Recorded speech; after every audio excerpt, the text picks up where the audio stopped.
As part of Monster Madness 2010, I've already reviewed the 1985 vampire film, Fright Night.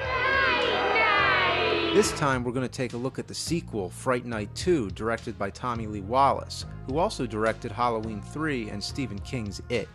The villain from the first Fright Night was killed off, and now in the sequel, his sister's trying to avenge his death. The horror fan Charlie and the horror TV host Peter Vincent are both back. Charlie has been recovering from the traumatic events of the first movie, and now he's actually been convinced that vampires aren't real.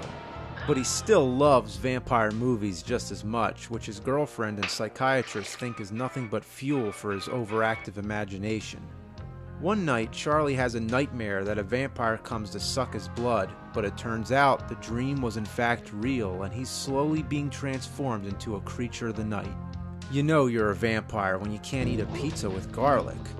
Charlie is confused about his vampirism and can't decide what is reality or not. There are no vampires. But one thing he does know, you don't talk shit about horror movies. Bloodsuckers from Beyond isn't Did you see Bloodsuckers from Beyond?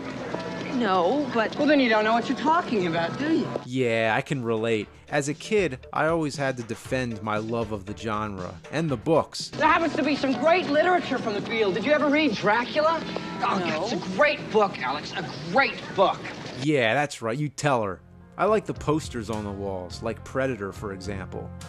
Peter Vincent, on the other hand, is now a believer in vampires, when in the first movie he was just an actor. Now he takes his vampire show to a much more serious tone, trying to warn people that vampires are a real threat.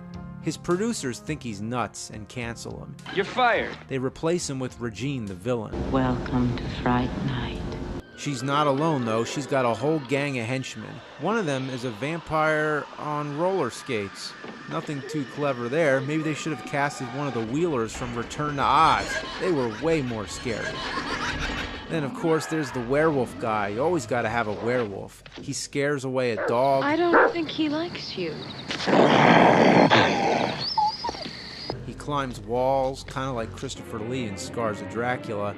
And coincidentally, this same actor played the werewolf in Monster Squad. Wolfman's got gnar! The character Evil Ed from the first movie is not in this one. I heard he was supposed to have a cameo, but declined and went to star in a movie called 976 Evil. There actually is a movie called Evil Ed, and that's a pretty good one too. Where in the fuck is my beaver rape scene? Overall, Fright Night 2 is not quite as good as the first one, but it's still a lot of fun. You have a beam of light shining down an elevator shaft, setting a vampire on fire, you have teeth ripping necks apart, giant vampire bats, a werewolf flying out of windows, spouting flames, a vampire getting shot in the face with holy water that burns his neck open, and a vampire's face melting away in a glowing radioactive gore fest spectacular. For a sequel, it's not bad, but unfortunately it's very hard to find a copy of it. The DVD is out of print and very expensive, so I got it on VHS, which isn't that common either. It's a shame this isn't more widely available. Hopefully when the new Fright Night remake comes to DVD and Blu-ray, it'll come packaged with the original and the sequel. That would be a pretty cool idea, wouldn't it? I'd buy that. But for now, if you're trying to find Fright Night 2, good luck.